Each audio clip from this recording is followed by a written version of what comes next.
Hi there, this is lesson 6.3, square root functions and inequalities.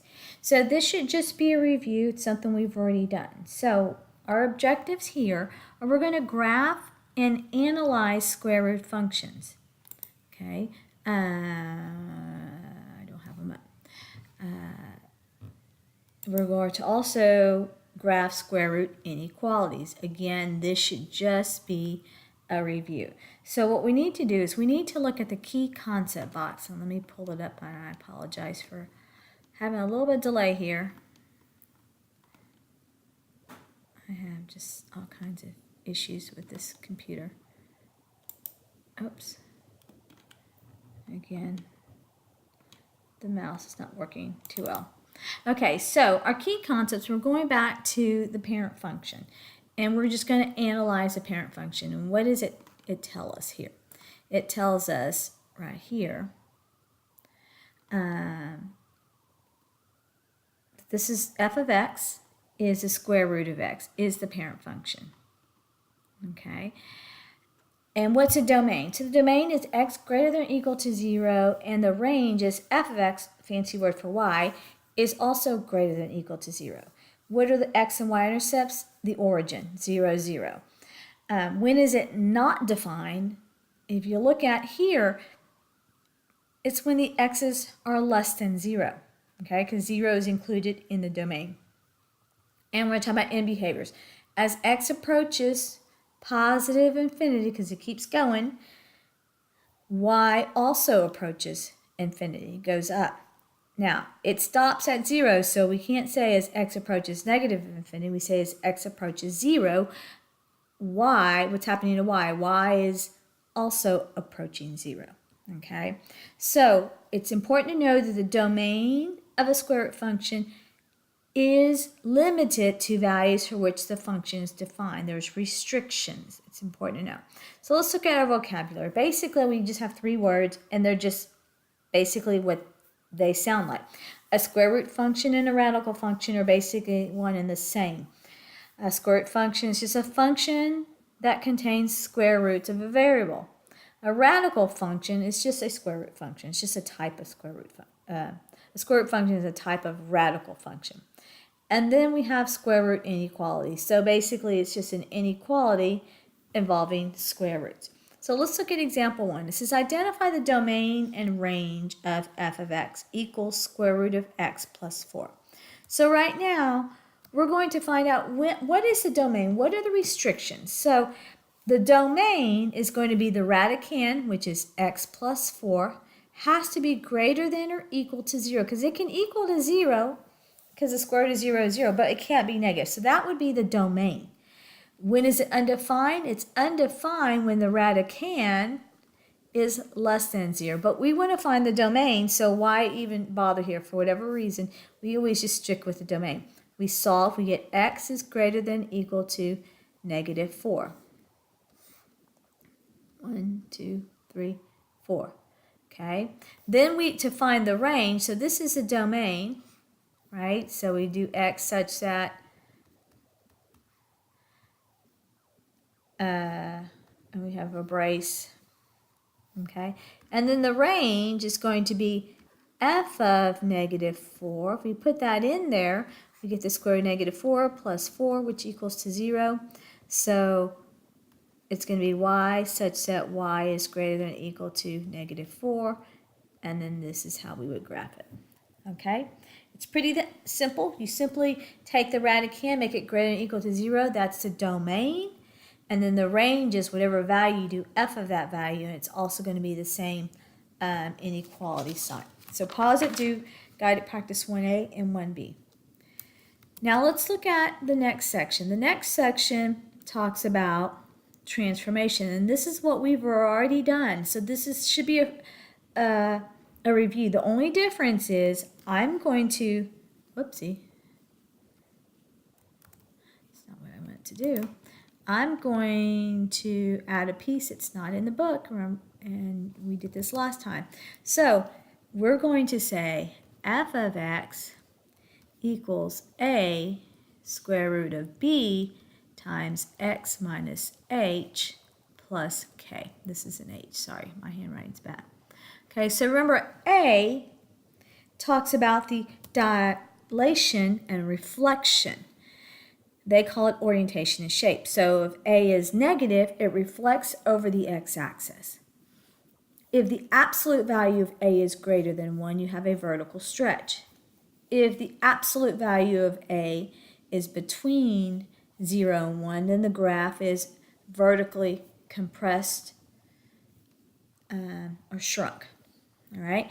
H tells us, does it move left or right? If H is greater, positive, it moves to the left, or to the right. If H is negative, it moves to the left. So remember, the equation is x minus H. So if it's x minus 2, H is actually positive 2, not negative 2.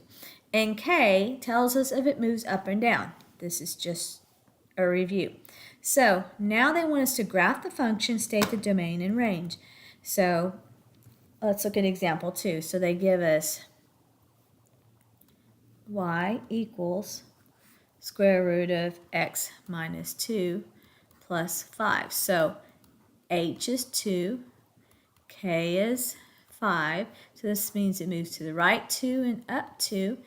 And so remember, the parent function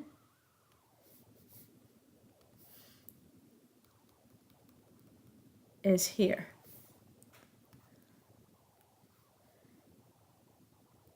And then the darker color. So it moves 1, 2, up 1, 2, 3, 4, 5.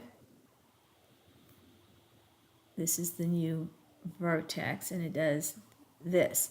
So what's the domain? X greater than or equal to 2, and the range is going to be y greater than or equal to 5. Because remember, f of 2 equals 5. All right, so that's the domain, that is the range. So let's do one more with B. So it's y equals negative 2 square root of x plus 3 minus 1. So what's going on here? Let's identify the pieces. So we know h is negative 3, k is negative 1, and a is negative 2. So this tells us it moves to the left 3 units, it moves down 1, and this says it reflects over the x-axis, and it has a vertical stretch of 2. So let's start here.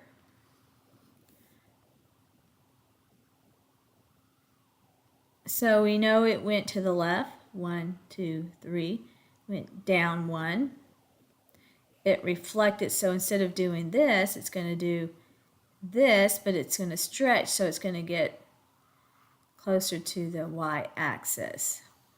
All right, so what is our domain and range here? Well, we've got, this is negative 3, so it's x greater than or equal to negative 3, y less than or equal to, because it's a reflection, equal to negative 1.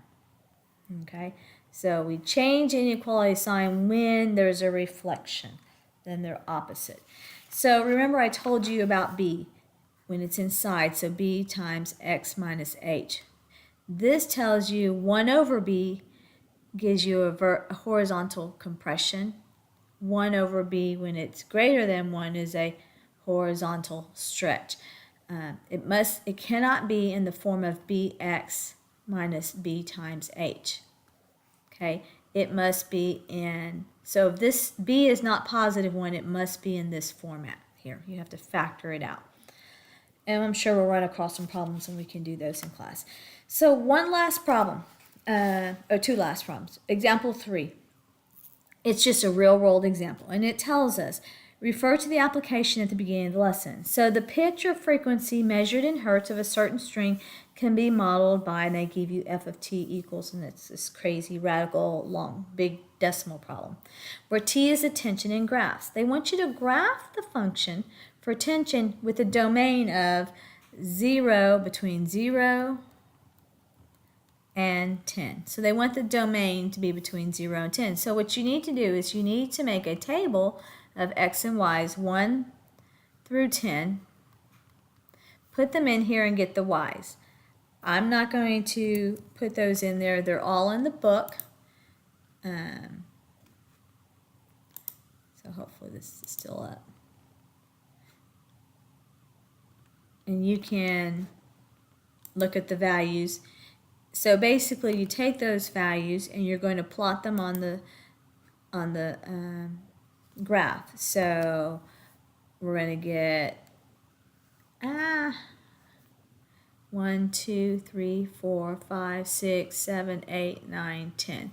And 1 is 92.8. So we do these by 40. 80, it's going to be somewhere right here. And then 2 is 131. So 120, 160. So somewhere right here. So what it does this.